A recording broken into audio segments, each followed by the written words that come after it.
Olá, amados irmãos, a graça e a paz do nosso Senhor e Salvador Jesus Cristo. Quero convidá-los a meditar na palavra de Deus comigo mais uma vez. Gênesis capítulo 3, versículos de 1 ao 24, diz assim a palavra de Deus. Mas a serpente, mais sagaz que todos os animais selváticos que o Senhor Deus tinha feito, disse à mulher: é assim que Deus disse: não comereis de toda árvore do jardim? Respondeu-lhe a mulher: do fruto das árvores do jardim podemos comer, mas do fruto da árvore que está no meio do jardim, disse Deus, dele não comereis, nem tocareis nele, para que não morrais. Então a serpente disse à mulher: é certo que não morrereis, porque Deus sabe que no dia em que dele comerdes, se vos abrirão os olhos, e como Deus, serei conhecedores do bem e do mal. Vendo a mulher que a árvore era boa para se comer, agradável aos olhos, e árvore desejável para dar entendimento, tomou-lhe do fruto e comeu, e deu também ao marido, e ele comeu. Abriram-se então os olhos de ambos, e percebendo que estavam nus, coseram folhas de figueira, e fizeram cintas para si.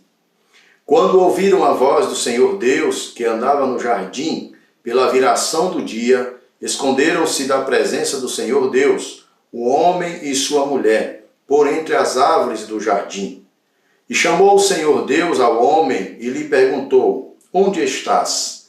Ele respondeu: ouvi a tua voz no jardim, e porque estava nu, tive medo e me escondi. Perguntou-lhe Deus: quem te fez saber que estavas nu? Comeste da árvore de que te ordenei que não comesses? Então disse o homem: a mulher que me deste por esposa, ela me deu da árvore e eu comi. Disse o Senhor Deus à mulher: que é isto que fizeste? Respondeu a mulher: a serpente me enganou e eu comi. Então o Senhor Deus disse à serpente: visto que isso fizeste, maldita és entre todos os animais domésticos e o és entre todos os animais selváticos. Rastejarás sobre o teu ventre e comerás pó todos os dias da tua vida. Porém, inimizade entre ti e a mulher, entre a tua descendência e o seu descendente. Este te ferirá a cabeça, e tu lhe ferirás o calcanhar. E a mulher disse: multiplicarei sobremodo os sofrimentos da tua gravidez, em meio de dores darás à luz filhos. O teu desejo será para o teu marido, e ele te governará.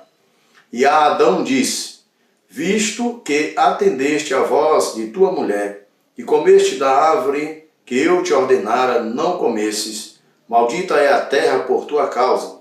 Em fadigas obterás dela o sustento, durante os dias da tua vida. Ela produzirá também cardos e abrolhos, e tu comerás a erva do campo. Do suor do rosto comerás o teu pão, até que tornes à terra, pois dela foste formado, porque tu és pó, e ao pó tornarás. E deu o homem o nome de Eva à sua mulher, por ser a mãe de todos os seres humanos. Fez o Senhor Deus vestimenta de peles para Adão e sua mulher, e os vestiu. Então disse o Senhor Deus: eis que o homem se tornou como um de nós, conhecedor do bem e do mal. Assim, que não estenda a mão, e tome também da árvore da vida, e coma e viva eternamente. O Senhor Deus, por isso, o lançou fora do jardim do Éden, a fim de lavrar a terra de que fora tomado, e expulsou o homem. Colocou querubins, e expulso o homem, colocou querubins ao oriente do jardim do Éden, e o refugi de uma espada que se revolvia para guardar o caminho da árvore da vida. Amém. Vamos orar? Santo e eterno Deus, diante de Ti estamos mais uma vez para meditarmos na Tua palavra. Rogamos a sabedoria do Teu Espírito, a inspiração, a direção do alto. Fala conosco neste momento, ó Pai. É o que nós te pedimos e te agradecemos, em nome de Jesus. Amém. Meus amados irmãos, Gênesis é o livro da criação, o livro da origem, da história da humanidade. Até o capítulo 2, tudo bem, Deus está ali ainda na obra da criação, e aí no final do capítulo 2 ele conclui esta criação com o homem, criando o homem conforme a sua imagem, a sua semelhança. Deus abençoou tudo aquilo que ele havia criado, e a Bíblia diz que Deus viu que tudo isso era bom.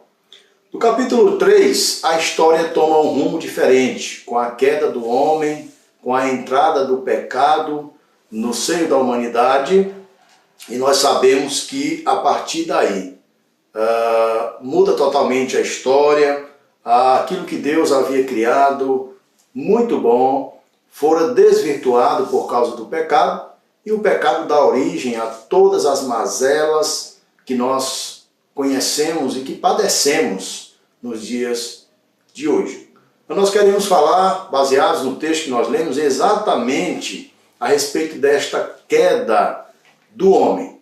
Eu costumo dizer que nada acontece da noite para o dia, e com a queda do homem, o pecado, a entrada do pecado, não foi diferente. Embora, é claro, nós saibamos que uma queda é instantânea, nós sabemos que assim como a salvação é instantânea, a perdição também assim foi.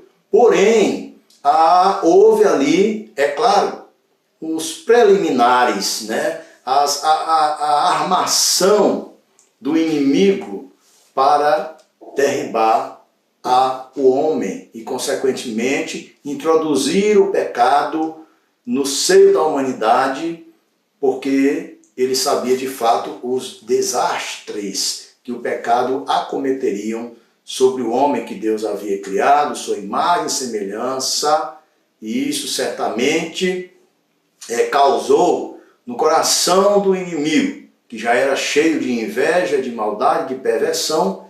Claro que isso causou muito mais esses sentimentos negativos em relação ao homem que Deus havia criado.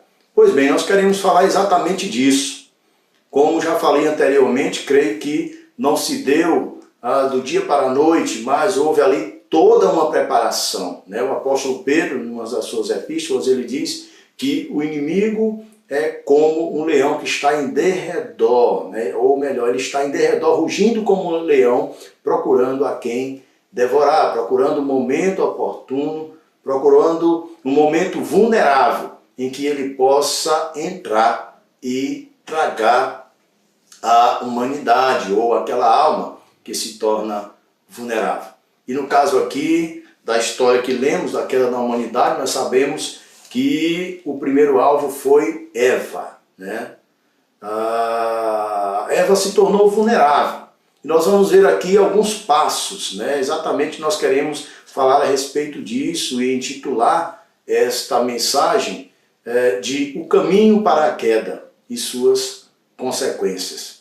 Posteriormente, é claro, finalizando, nós iremos falar também a respeito do caminho para a redenção, para que essa mensagem não fique incompleta e a história também da humanidade jamais ficará incompleta, jamais ficará apenas na queda, no fracasso, na concretização do plano do inimigo, porque Deus, na sua onisciência, né, sendo o Senhor da história e já havendo não só previsto, mas havendo também já pré-ordenado todas as coisas, ele já havia também providenciado o plano de salvação, de redenção e de resgate para a humanidade. E o primeiro passo que nós vemos aqui no texto sagrado, e o texto comprova isso, é exatamente a questão de dar lugar ao inimigo. Deus criou o jardim do Éden, colocou o homem neste jardim, um lugar de comunhão, um lugar de santificação, um lugar em que o homem, melhor dizendo, gozava de plena comunhão com Deus, ele desfrutava da presença de Deus ali. Na virada do dia, Deus se fazia presente e o homem tinha alegria plena, tinha vida plena diante de Deus. Mas a serpente, como a própria Bíblia diz, mais sagaz do que todos os outros animais selváticos ou domésticos que Deus havia criado, ela encontra ali uma brecha, ela encontra ali um lugar. E nós não podemos jamais dar lugar ao inimigo. Nós costumamos usar essa expressão para admoestar os irmãos, para advertir os irmãos. Olha, não deem lugar ao inimigo, ao adversário. E nós sabemos que uma das coisas que nós devemos evitar são exatamente os lugares onde o inimigo está, os lugares em que nós nos tornamos vulneráveis. A Bíblia nos adverte que nós não devemos nos assentar na roda dos escarnecedores. A Bíblia nos adverte que nós não devemos compactuar com aqueles que estão em lugares e em situações em que o inimigo está reinando e em que Deus não está aprovando. Nós devemos evitar, meus amados irmãos. Nós vemos aí, Adão, claro, foi criado e Deus estabeleceu a família, estabeleceu o princípio de hierarquia, mas em algum momento Eva estava sozinha e o inimigo encontrou ali uma brecha e passa a desenvolver um diálogo com Eva. E encontra ali, é claro, uma abertura para que ele, através daquele diálogo, possa seduzi-la e possa levá-la à desobediência à palavra de Deus. O pecado se constitui exatamente na desobediência, na quebra da lei, dos mandamentos do Senhor. Então nós não devemos, ou melhor dizendo, nós devemos de todas as formas evitar lugares ou situações onde o inimigo se faz presente. Nós devemos também, meus amados, discernir a verdadeira intenção do inimigo. Nós vamos observar aí que o inimigo, ele é muito sutil e ele tenta distorcer a palavra do Senhor. Ele é capaz de se utilizar de meias verdades. Mas eu costumo dizer que a maior ameaça a uma verdade é exatamente essas supostas meias verdades, né? Nós sabemos que, na verdade, esse termo talvez seja até impróprio, porque ou é verdade ou é mentira. Mas, para enganar, para seduzir, para iludir os incautos, o inimigo se utiliza, sim, de meias verdades para tentar distorcer aquilo que de fato Deus fala através da sua palavra. E ele fez isso nesse diálogo com Eva. Por isso é importante, meus irmãos, nós conhecermos a palavra de Deus na sua integridade, na sua totalidade. É importante nós crescermos no conhecimento da palavra do Senhor, para que nós não venhamos a cair nessas ciladas do inimigo. Versículo de número 1 diz assim: mas a serpente, mais sagaz que todos os animais selváticos que o Senhor Deus tinha feito, disse à mulher: é assim que Deus disse, não comerás de toda a árvore do jardim? Respondeu a mulher: do fruto das árvores do jardim podemos comer, mas do fruto da árvore que está no meio do jardim, disse Deus, dele não comereis, nem tocareis nele, para que não morrais. Observem que o inimigo, ele usa a palavra de Deus, ainda que fora do contexto, ainda que distorcendo a palavra, mas ele na verdade tem um conhecimento da palavra. Hoje não é diferente, amados irmãos. Hoje o inimigo continua se utilizando da palavra. Hoje o inimigo tem levantado falsos pregadores, falsos profetas, seitas e heresias que estudam até a palavra, mas eles usam a palavra deturpada, eles usam a palavra adicionada com outras misturas perigosas para seduzir, para iludir e para levar o homem ao pecado, para levar o homem à desobediência, para levar o homem ao fundo do poço, ao fracasso.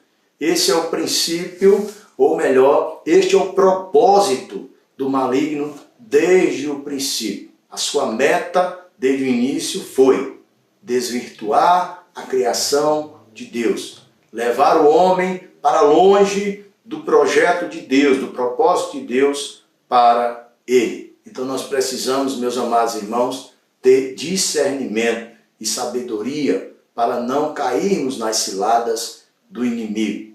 E a receita para isso é leitura bíblica, é estudo da palavra, é você acompanhar o seu pastor no estudo da palavra, é você crescer, é você procurar ser doutrinado, é você procurar bons livros de homens de Deus, que são fiéis às Escrituras, para que você possa se fortalecer e ter argumentos bíblicos para resistir o inimigo. A Bíblia é a espada do Espírito e você precisa dessa espada para ganhar esta luta. E também nós precisamos, para não dar lugar ao inimigo, conhecer quem é esse inimigo. Satanás ali tomou a forma física de uma serpente, encarnou em uma serpente. Não sei se tenha sido a primeira vez que Eva tenha visto algo, né, semelhante ou ao seu primeiro contato, mas enfim, nós precisamos conhecer quem é o inimigo. A maior estratégia de guerra ainda continua sendo conhecer o inimigo. Saber que este inimigo não é como ele de fato se apresenta. Ele pode se apresentar como alguém bonzinho, ele pode se apresentar, e a Bíblia diz isso, se disfarçar até em anjo de luz. Nós não podemos jamais negociar com o inimigo, nós não podemos jamais passar a mão na cabeça da serpente, nós não podemos jamais. Esses dias eu estive vendo duas cenas. Inclusive era um pregador, não sei, né, a origem e tal, apenas olhei essa cena e fiquei abismado. Ele levou uma serpente, literalmente, para fazer espetáculo ali durante uma mensagem, uma pregação que o mesmo estava fazendo. E aí naquele espetáculo, aquela serpente, de repente, ela dá o bote. E aquela pessoa, né, segundo informações do vídeo, ela vem a óbito ali, ao vivo, na frente de todos. E isso, mais uma vez, deixa claro que não podemos brincar com a serpente. Vi outra cena parecida, esta era uma pessoa mesmo que parecia um encantador de serpente ou alguém que queria fazer espetáculo. Aconteceu a mesma coisa. Brincando, tentando manipular aquela serpente, e a serpente dá o bote, pica aquela pessoa que não resiste. Não podemos, amados irmãos, jamais dar lugar ao inimigo.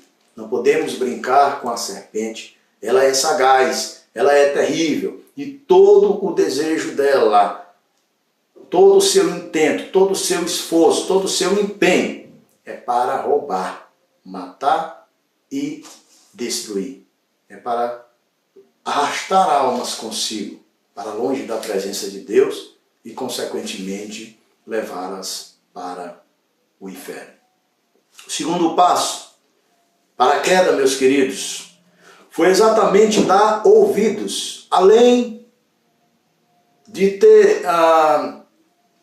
de dar lugar ao inimigo, de abrir ali brechas, de se tornar vulnerável. Eva também deu ouvidos à serpente.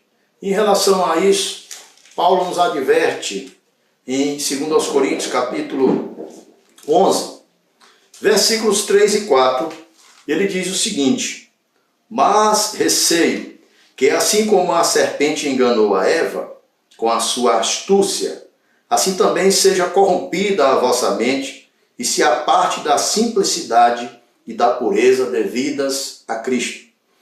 Se na verdade vindo alguém prega outro Jesus que não temos pregado, ou se aceitais espírito diferente que não tendes recebido, ou evangelho diferente que não tendes abraçado, a esse de boa mente o tolerais. Paulo está aqui, na verdade, criticando os crentes de Corinto, pelo fato deles abrirem as suas portas, ouvirem de bom grado falsos pregadores, falsos mestres, pessoas que pregam um evangelho deturpado, um evangelho que não é centrado na palavra, muito menos em Cristo, que também é a própria palavra de Deus viva.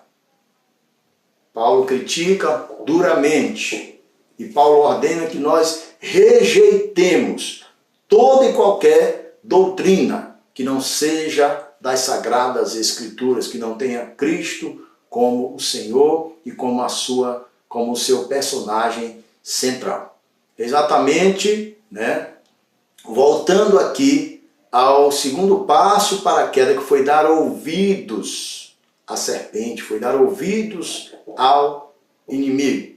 Nós precisamos entender por que não dar ouvidos ao inimigo, porque o inimigo é sagaz, ele é altamente astuto.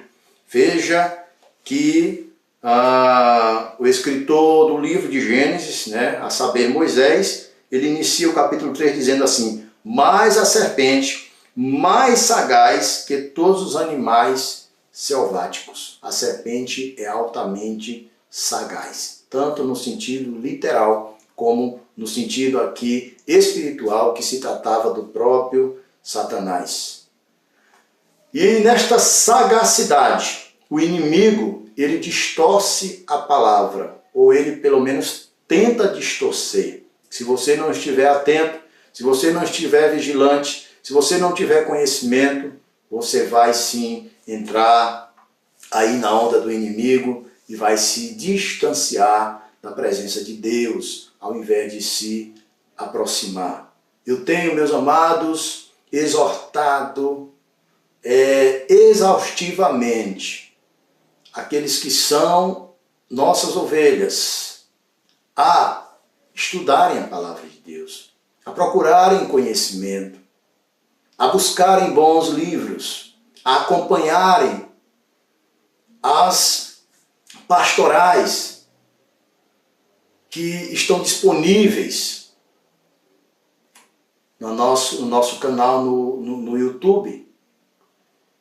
Eu tenho exortado esses irmãos para que não sejam crianças espiritualmente, para que não permaneçam na meninice, para que não sejam presas fáceis do inimigo, mas para que através do conhecimento da palavra eles possam resistir ao diabo, eles possam ter argumentos sólidos para refutar todo e qualquer ensinamento contrário à palavra de Deus, todo e qualquer doutrinamento estranho, porque o inimigo é muito sagaz e ele se utiliza da palavra, como Satanás se utilizou, dizendo e interrogando a Eva. É assim que Deus diz? Vejam que ele iniciou sutilmente, como quem de fato estava sendo fiel àquilo que Deus havia dito. Mas ele distorce o texto. E Eva, ela responde até à altura, com o conhecimento que ela tinha. Ela disse: não foi isso que Deus disse. Ele disse que nós podemos comer. Ele apenas nos vetou um fruto, a saber, do conhecimento da árvore, do conhecimento do bem e do mal. E ele disse a ela novamente, porque ela havia dito, ele disse que no dia que nós comermos deste fruto, certamente nós morreremos. E aí o inimigo diz assim: é certo que não morrereis. É porque Deus sabe que no dia que vocês comerem desse fruto, vocês se tornarão conhecedores do bem e do mal. Vocês se tornarão como Deus. E o erro, meus amados, de Eva foi exatamente prolongar aquela conversa com o inimigo. Foi exatamente ela se sentir até estimulada com aquelas propostas do maligno. Não devemos, amados irmãos, jamais darmos ouvidos ao inimigo. Ele é sagaz, ele é astuto e ele deseja nos corromper totalmente. O inimigo se apresenta como um anjo de luz. Já falei anteriormente, e a Bíblia diz isso no Novo Testamento. Não é de se admirar, porque Satanás ele pode de fato se apresentar como um anjo de luz. É comum nós encontrarmos pessoas, adeptos de seitas heréticas, que querem nos afastar do evangelho genuíno. E uma coisa que nós observamos nessas pessoas é que elas são pessoas aparentemente bem alinhadas. São pessoas que têm um certo conhecimento dentro daquilo que eles são doutrinados. São pessoas educadas, são pessoas que se vestem de uma forma até decente. E aí muitas vezes nós ficamos até constrangidos em não ouvir aquelas pessoas, em não receber aquelas pessoas. Mas eu quero adverti-los, meus amados irmãos, que isso é altamente perigoso. Até porque, infelizmente, nós temos convivido com uma geração que não tem buscado crescer no conhecimento da palavra. Nós temos vivido com uma geração movida pelo emocionalismo, doutrinada apenas por letras de músicas evangélicas, supostamente evangélicas. Uma geração que tem sido também doutrinada por pregadores que colocam o homem no centro, que massageiam o ego humano, que são mais pregadores de autoajuda, palestrantes, do que propriamente pregadores da palavra de Deus. Esta geração é uma geração despreparada para um confronto com o inimigo. Nós precisamos que esta geração desperte e que busque conhecimento na palavra, para que não sejam tão vulneráveis, para que não sejam tão fracos, para que não se deixem levar por qualquer vento de doutrina, mas para que possam resistir firmemente contra as ciladas do inimigo. Tomemos cuidado, meus amados irmãos, porque o inimigo pode sim e faz o ato de se apresentar como um anjo de luz, como alguém bonzinho, como alguém educado. Aquele pensamento antigo, aquela figura da Idade Média, de um diabo assustador, de chifre, com um tridente na mão, e algo desse tipo, ele não se apresenta dessa forma, mas pelo contrário, ele vai se apresentar de uma forma atraente, de uma forma disfarçada de algo bom, de algo bonito, de algo belo, de palavras suaves, mas cheia de veneno. Tomemos cuidado e busquemos sabedoria, discernimento e compromisso com a palavra do nosso Deus. E aí vem o terceiro passo para a queda, que foi a busca pela satisfação da carne.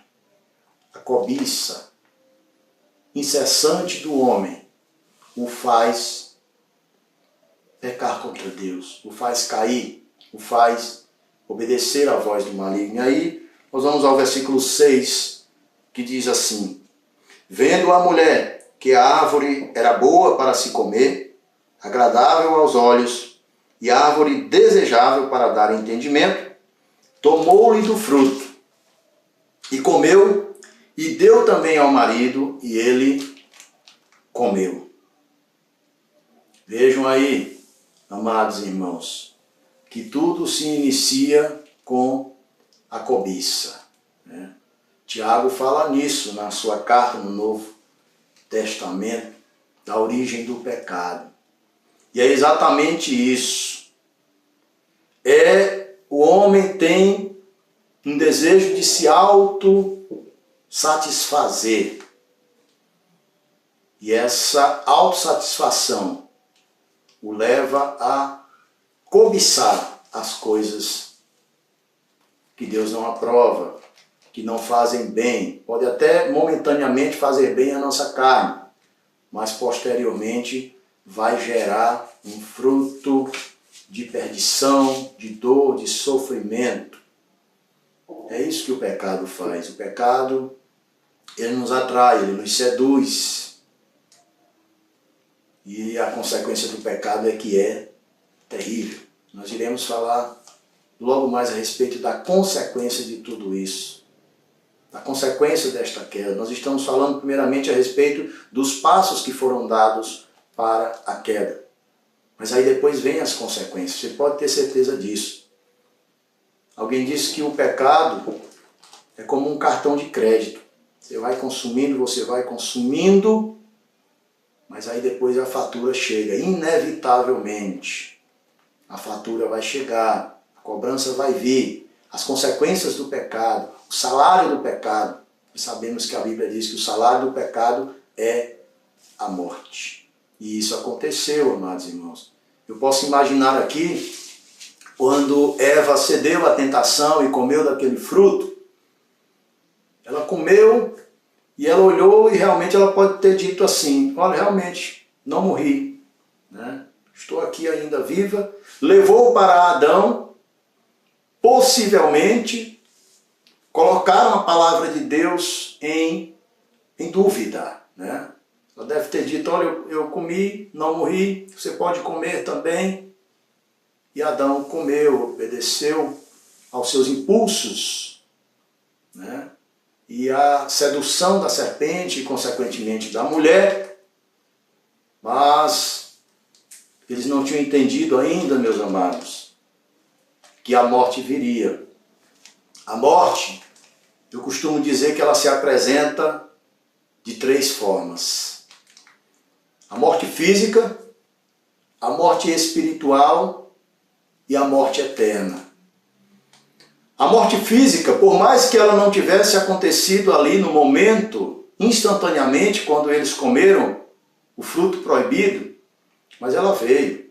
Nós vamos ver aí na história da humanidade como é que eu diria? A estimativa de vida vai diminuindo aos poucos. Gradativamente vai diminuindo o tempo de vida do ser humano. O homem que mais viveu foi Matusalém, 969 anos. Nem Adão viveu isso tudo. E aí vai diminuindo. Quando chega em Abraão, por exemplo, 175 anos. Quando chega em Moisés, 120 anos. E aí o rei Davi já vai dizer o seguinte, que quanto ao homem, os seus dias são 70, em havendo vigor, sobem aos 80. Aos 80, e o maior deles é cansaço, né, e enfado. E a gente sabe que hoje a estimativa de vida do homem é nessa faixa etária aí, né, 70, 80, 90, já é lucro.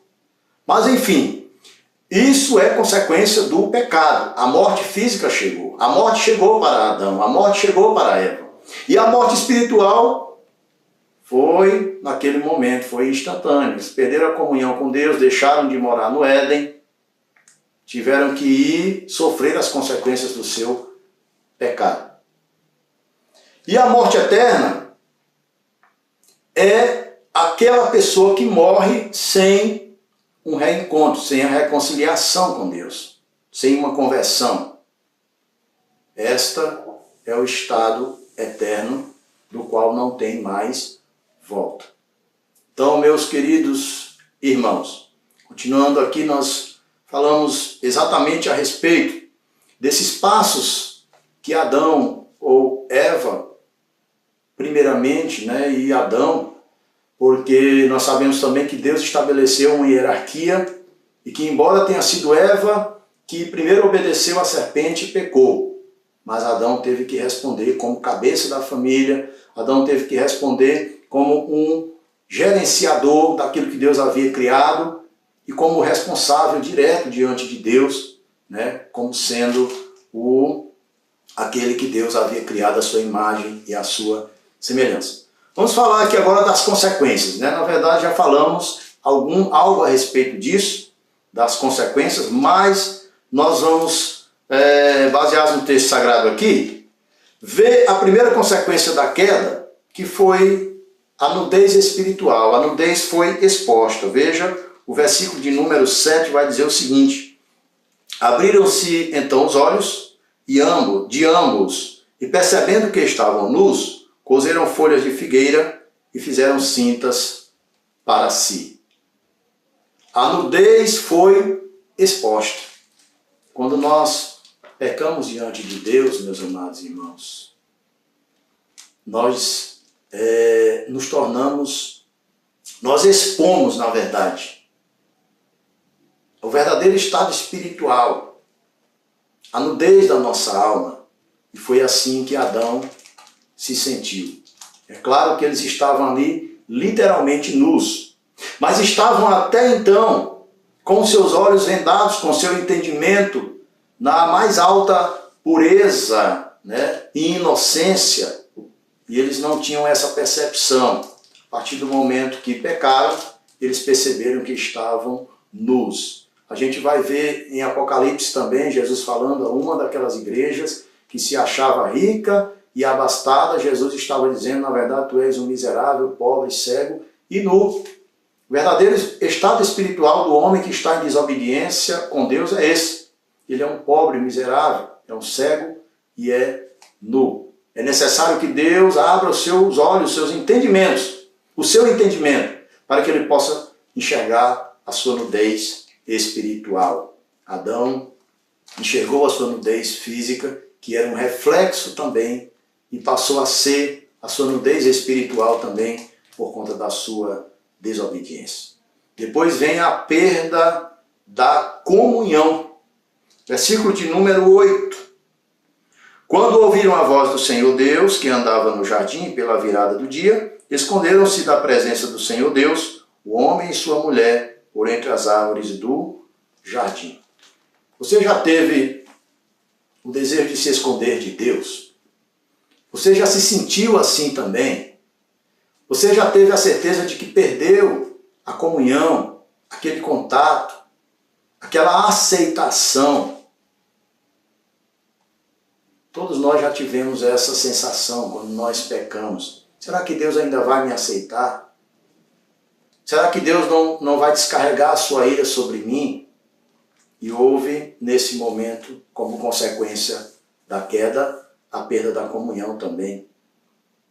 E aí vem o sofrimento e a morte. A gente vai encontrar aqui agora uma sequência de versículos que vai falar a respeito disso. Versículo 14 diz o seguinte: então o Senhor Deus disse à serpente: visto que isto fizeste, maldita és tu entre todos os animais domésticos, e o és entre todos os animais selváticos. Rastejarás sobre o teu ventre e comerás pó todos os dias da tua vida. Porém, inimizade entre ti e a mulher, entre a tua descendência e o seu descendente, este te ferirá a cabeça e tu lhe ferirás o calcanhar. E a mulher disse: multiplicarei sobremodo os sofrimentos da tua gravidez, em meio de dores darás à luz filhos, o teu desejo será para o teu marido, e ele te governará. E a Adão disse: visto que atendeste à voz da tua mulher e comeste da árvore que eu te ordenara não comesses, maldita é a terra por tua causa. Em fadigas obterás dela o sustento durante os dias da tua vida. Ela produzirá também cardos e abrolhos, e tu comerás a erva do campo. No suor do teu rosto comerás o teu pão, até que tornes à terra, pois dela foste tomado, porque tu és pó, e ao pó tornarás. Nós vemos aí as consequências diretas, imediatas do pecado. E nessa última sequência de versículos, aí acarreta sofrimento e culmina com a morte, né? E conclui com a morte. Essas são as consequências do pecado, inevitavelmente, sofrimento e morte. Nós vimos aí que a serpente teve o seu castigo, que foi rastejar sobre o pó da terra. Houve aí a revelação profética, né, do descendente da mulher que esmagaria a cabeça da serpente. A serpente picaria o calcanhar do descendente da mulher. Houve aí para a mulher o aumento das dores de parto. E a mulher também seria, a partir de então, subjugada pelo seu marido, pelo seu esposo.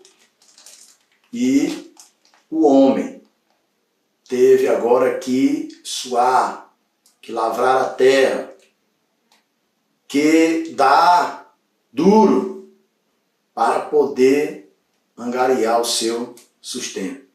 E por último vem a questão da morte. Até que tornes ao pó, porque tu és pó e ao pó tornarás. Então, por mais que tenha demorado desse momento da queda até a morte de Adão, mas a morte chegou até ele em se tratando da morte física. E aí, amados irmãos, após falar a respeito desses passos até a queda e das consequências da queda terríveis, nós não poderíamos concluir essa mensagem sem falar da redenção, né? Providenciada por Deus antes mesmo da fundação do mundo, antes de tudo isso acontecer, Deus já havia providenciado a redenção na pessoa de Cristo Jesus. Versículo de número 21 diz o seguinte: fez o Senhor Deus vestimentas de peles para Adão e sua mulher e os vestiu. A nudez é substituída por novas vestes. E essas vestes, meus amados, foram providenciadas da pele de um animal que simbolizava o próprio Jesus Cristo, né? O Cordeiro, que veio para tirar o pecado do mundo e que veio para resgatar o homem desta situação de condenação por conta do pecado. Aquilo que Adão, né, instigado pela serpente, atraiu para a humanidade. Cristo veio para consertar, Cristo veio para fazer o contrário e mostrar a salvação, o caminho da salvação para a humanidade. Então a nudez que ficou evidente, ela agora é substituída por novas vestes, providenciadas agora através da morte de um animal que simbolizava Cristo, que morreu por nós na cruz do Calvário. Cristo é o nosso substituto. Isso vai nos comprovar no Novo Testamento, em Romanos capítulo 5, versículo 12, diz assim: portanto, assim como por um só homem entrou o pecado no mundo, e pelo pecado a morte, assim também a morte passou a todos os homens, porque todos pecaram. O primeiro Adão pecou e atraiu maldição para toda a humanidade. O segundo Adão, que é Cristo, ele obedeceu. E por conta da sua obediência, todos agora podem também desfrutar da salvação, da redenção, desse retorno glorioso à comunhão com Deus. E finalizando, meus amados, sem Cristo não há salvação. Atos capítulo 4, versículo 12. Talvez você já conheça de cor esse versículo, mas eu gostaria de ler na sua integridade, na íntegra, porque ele diz o seguinte: e não há salvação em nenhum outro, porque abaixo do céu não existe nenhum outro nome dado entre os homens pelo qual importa que sejamos salvos. Somente Jesus Cristo pode dar a salvação. Sem Cristo não há redenção. Sem Cristo não há salvação. Sem Cristo não há esse retorno à comunhão com o nosso Deus. Então, meus amados, o caminho da redenção é Cristo. O O caminho da queda, nós já falamos aqui, passo a passo, né? Que foi dar lugar ao inimigo, que foi dar ouvidos ao inimigo e que foi buscar uma satisfação pessoal, satisfazer a sua carne, o seu ego, a sua cobiça. Nós vimos também que isso trouxe consequências desastrosas e eternas. Mas nós vemos agora, para finalizar, que a redenção de Deus foi providenciada através de Jesus Cristo. É o único caminho, é a única forma, é a única maneira de ser consertado tudo aquilo que foi desvirtuado com a entrada do pecado na humanidade. Mas graças a Deus por Cristo Jesus. Isso nos alegra e nos faz terminar esta mensagem com alegria e satisfação de apresentar aqui a solução para todos os problemas da humanidade e principalmente para a salvação. Em Cristo, a nova vida. Em Cristo, todas as coisas serão redimidas, serão renovadas. A Bíblia diz que nós desfrutaremos de novo céu e de nova terra, e de alegria eterna na presença de Deus, juntamente com Jesus Cristo, nosso Senhor. Que Deus, através dele, seu Filho Jesus Cristo, possa nos abençoar ricamente. Vamos orar agradecendo a Deus por esta rica bênção que Ele nos revela neste momento através da sua palavra. Nosso Deus, nosso Pai, somos gratos a Deus por esta mensagem que conclui com uma grande notícia, meu Pai, a melhor de todas elas, de que nem tudo está perdido, mas na verdade tudo será renovado, transformado através de Jesus Cristo. O primeiro Adão voltou a perder com a sua desobediência, mas o segundo Adão trouxe tudo de volta e restabeleceu a comunhão contigo, meu Pai. Muito obrigado por isso, Senhor. Perdoa os nossos pecados e nos faz obedecer a Tua lei, crescer na graça e no conhecimento, para não sermos jamais arrastados, ó Deus, por qualquer vento de doutrina para longe da Tua presença, mas possamos nos aproximar cada vez mais de Ti, através do Teu Filho Jesus Cristo, em nome de quem nós oramos. Amém. Meus amados irmãos, muito obrigado mais uma vez pela sua atenção. Que Deus continue abençoando e fortalecendo o seu povo. Amém.